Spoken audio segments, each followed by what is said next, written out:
ఖచ్చితంగా దేవుడు ఏదో ఒక పర్పస్ చేతే దేవుడు నిన్ను పుట్టించాడు, ఇంకా బ్రతికించాడు, బ్రతికిస్తున్నాడు కూడా.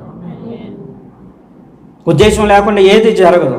ఆ రోజు యోసేపు అనుకున్నాడేమో, ఎందుకు దేవుడు నాకు ఇన్ని కష్టాలు పెట్టాడు, ఎందుకు దేవుడు నాకు ఇన్ని ఇబ్బందులు పెట్టాడు అంటే చివరాఖరికి తెలిసింది, దేవుడు ఒక ఉద్దేశం చేస్తే ముందుగా నన్ను ఎక్కడికి పంపించాడు. కరువు వస్తుందని ముందుగా దేవుడికి తెలుసు కాబట్టి ముందుగా తను ఎక్కడికి పంపించేశాడు, ఐగుప్తు దేశానికి పంపించేశాడు.